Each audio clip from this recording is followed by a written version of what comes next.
Hello dear students, here I am going to share the answer key of PA1 and it is of set B.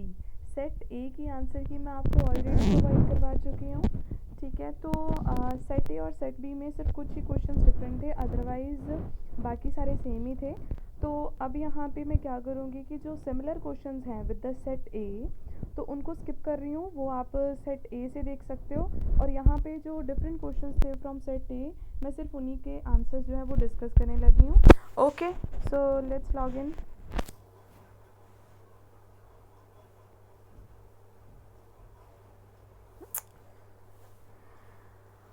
हाँ जी, so the first question is the food factory of plant is. तो food कैसे obtain करते हैं plants? With the help of leaves, with the help of the green pigment chlorophyll present over there. So leaves are the food factory of plants. The leaves have a green pigment. तो अब मेरे को याद नहीं आ रहा, तो मैं सारे क्वेश्चंस डिस्कस कर रही हूँ. Okay, so the leaves having a green pigment, they are known as chlorophyll.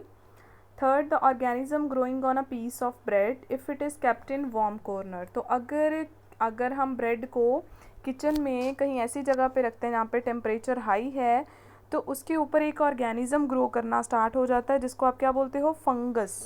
Fungus या फंजाई, आप कुछ भी लिख सकते हो. Organisms feed on dead matter. हाँ भाई, कौन से ऑर्गेनिजम्स होते हैं जो डेड मैटर पे डिपेंड करते हैं? So these are saprophytes. ठीक है, सैप्रोफाइट्स अपने फूड के लिए डेड मैटर या डिकेइंग मैटर को जो है यूटिलाइज करते हैं. So these are saprophytes and the nutrition is known as saprophytic या saprotrophic nutrition. The next is during photosynthesis plants take dash and release dash.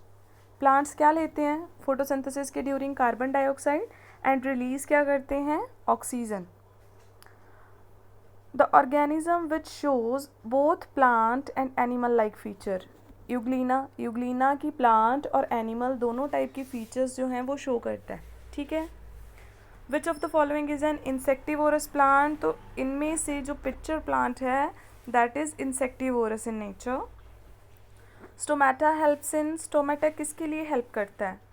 Nutrition transfer करने के लिए, वाटर एंड मिनरल को ट्रांसफ़र करने के लिए, या फिर एक्सचेंज ऑफ गैसेज. दो so the answer will be exchange of gases, because water and mineral को from one part to the another part transport करना है, तो वहाँ पे वेसल्स का जो है फंक्शन आएगा. ठीक है जी.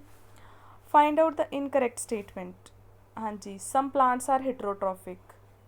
कुछ प्लांट्स अपना फूड खुद ऑब्टेन नहीं कर सकते हैं. वेरी गुड, ये तो करेक्ट है. Parasites obtain their food from host. Parasite अपनी किसी होस्ट से अपना फूड लेते हैं. बिल्कुल correct. Heterotroph synthesise their food. गलत. हेट्रोट्रॉफ कभी भी अपना फूड सिंथेसाइज नहीं करते. They depend upon the autotrophs for their food material. Next, while writing the formula of a substance, a negative ion is followed by positive ion. Definitely no, क्योंकि जब भी हम फॉर्मूला लिखते हैं हम पॉजिटिव आयन को पहले लिखते हैं और नेगेटिव आयन को बाद में लिखते हैं. जैसे sodium chloride, sodium is positively charge, chloride is negatively charge. Next is air is a mixture and it is a pure substance. बिल्कुल गलत. कोई एक चीज़ मिक्सचर और प्योर सब्सटेंस कैसे हो सकती है? तो एयर जो है आपके पास, it is a mixture because it contains a number of gases with it. ठीक है. हाँ जी, the next is elements are made up of. Elements किन पार्टिकल से मिलकर बनते हैं? तो बेटा एलिमेंट्स मिलकर बनते हैं एटम्स से. ठीक है. एटम्स जो हैं द स्मॉलेस्ट यूनिट, वो कंबाइन होके कोई एलिमेंट बनाते हैं. और अगर यहाँ पे कंपाउंड आ जाता तो फिर क्या आंसर होना था? फिर आपका आंसर होना था मॉलिक्यूल्स. उसके बाद में आएगा next question, what are the coefficients after balancing. अब इस इक्वेशन को बैलेंस करो आप लोग. मैग्नीशियम लेफ्ट साइड पे 1 है, राइट साइड पे 3 है, तो हमें 3 लगाना पड़ेगा, यानी फर्स्ट कोएफिशिएंट कौन सा होगा? 3. ठीक है, थर्ड ऑप्शन कट कर दो. उसके बाद में नाइट्रोजन लेफ्ट साइड पे कितना है? 2. राइट साइड पे कितना है? 2. So it is already balanced. So answer will B 3 1 1. Magnesium का 3, N2 का 1 एंड Mg3 N2 का भी 1. One molecule of sulphuric acid contain dash number of atoms. तो सल्फ्यूरिक एसिड में देखो भाई कितने एटम्स हैं, 2 तो हाइड्रोजन है, 1 सल्फर है, 4 ऑक्सीजन है, सो द आंसर विल बी 7। आप नंबर भी लिख सकते हो, आप अल्फ़ाबेटिकली भी लिख सकते हो। सिंबल ऑफ एल्यूमिनियम, एल्यूमिनियम के ऊपर कितना चार्ज होता है +3, और नाइट्रेट क्या होता है NO3 और उसके ऊपर चार्ज होता है -1, तो सिंबल्स क्या आ जाएंगे Al+3 NO3 -1। Here is the next, chemical substances are represented by। Chemical, किसी भी केमिकल सब्सटेंस को अगर आपने रिप्रेजेंट करना है, जैसे सोडियम को, पोटेशियम को, आयरन, एल्यूमिनियम, जिंक एक्सेट्रा, तो आप क्या यूज़ करते हो, आप केमिकल सिंबल यूज़ करते हो, है ना। और अगर केमिकल कंपोजिशन को रिप्रेजेंट करना है, अब जैसे आपके पास सल्फ्यूरिक एसिड है ना, आपको कोई पूछेगा कि सल्फ्यूरिक एसिड में कौन कौन सी चीज़ें मिक्स हैं, तो आप फॉर्मूला बता दोगे H2SO4, इसका मतलब उसमें 2 हाइड्रोजन है, 1 सल्फर है, 4 ऑक्सीजन है, तो आइडिया चल गया पता। तो इसका मतलब chemical formula is the best way to represent the composition.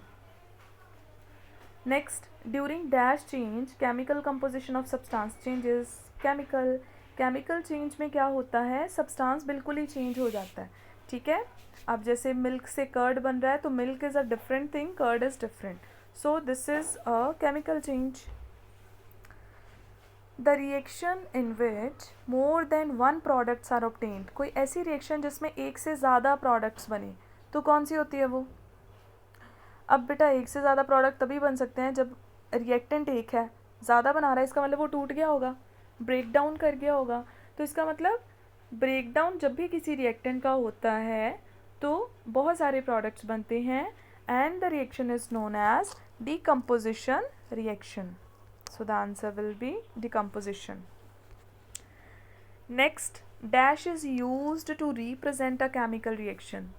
Chemical reaction को अगर आपने कॉपी पे लिखना है, किसी फॉर्म में शो करना है, तो आप क्या लिखते हो, with the help of chemical equation, ठीक है। तो केमिकल इक्वेशन की हेल्प से आप रिप्रेजेंट कर सकते हो।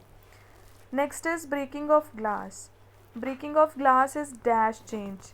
ग्लास जब टूट जाता है तो उसकी कंपोजिशन चेंज होती है ना, सिर्फ वो टुकड़ों में है ना टूट जाएगा और तो कुछ भी नहीं होगा, so it will be a physical change. Next is right the coefficients after balancing. तो आपने इस इक्वेशन को बैलेंस करना है, उसके बाद में कोफिशिएंट लिखने हैं। तो सबसे पहले हम देख लेते हैं बेटा कैल्शियम, लेफ्ट साइड पे भी 1 है, राइट साइड पे भी 1 है, बैलेंस्ड। फिर हम देख लेते हैं SO4। SO4 क्या होता है, सल्फेट, लेफ्ट साइड पे 1 है, राइट साइड पे भी 1 है, again it is balanced. Problem कहाँ पे है, प्रॉब्लम है बेटा आपके हाइड्रोजन एंड ऑक्सीजन में, तो उसको बैलेंस करने के लिए आपको वाटर के साथ 2 लगाना पड़ेगा, सो the answer will B 1 1 1 2।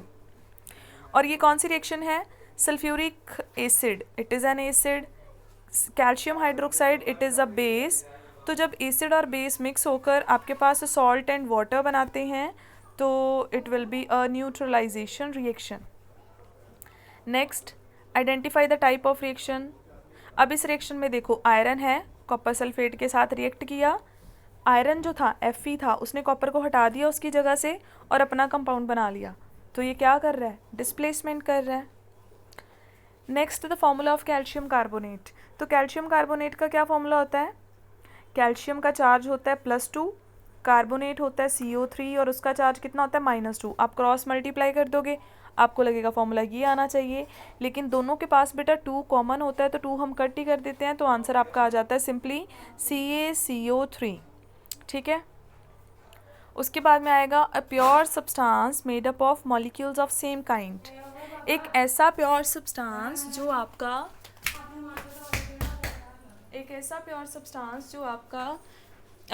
Same type की किसी मॉलिक्यूल से बनता है, तो उसको आप लोग क्या बोलते हो, कंपाउंड, ठीक है। कंपाउंड क्या होते हैं, वो मॉलिक्यूल से बनते हैं, और एलिमेंट किससे बनता है बेटा, एटम से बनता है। Next is match the following. Parasitic nutrition बेटा इनमें से किसका होता है, डॉडर का। देन सेप्रोट्रॉफिक किसका होता है, फंजाई का। होलोजोइक अमीबा का, है ना।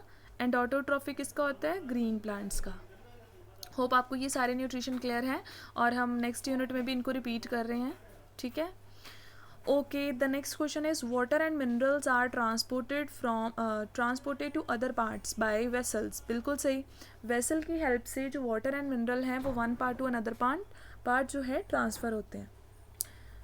The oxygen produced by plants during photosynthesis is used by plants. जो ऑक्सीजन प्रोड्यूस करते हैं उनको यूज़ कौन करता है? हम लिविंग ऑर्गेनिज्म यूज़ करते हैं.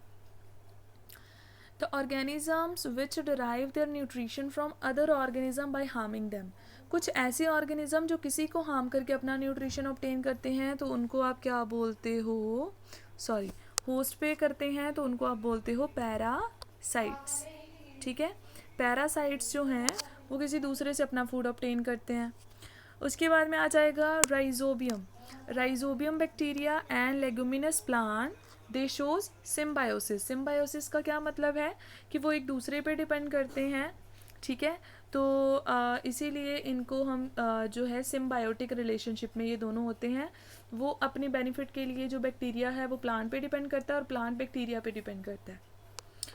The last question is the process of obtaining and utilising food. Food को ऑब्टेन करना, उसको यूटिलाइज करना, बॉडी की ग्रोथ करवाना, ये सारे किसके काम है? This is known as nutrition. हाँ जी, तो टेस्ट आपका हो गया कंप्लीट, तो सबमिट कर देते हैं. Yes, it is not submitting. हाँ जी बेटा, तो आपको अभी तक सारा जो है क्लियर हो गया होगा, है ना? वैसे मैंने कुछ पर्टिकुलर क्वेश्चंस डिस्कस करने थे लेकिन मैंने फिर भी सारे ही कर दिए हैं. तो अभी आप मैच कर सकते हो आपके कौन से क्वेश्चन करेक्ट हैं, कौन से इनकरेक्ट हैं. और फिर भी अगर आपके मार्क्स को लेके कोई डाउट है then you can ask. Okay जी, बाय बाय, थैंक यू.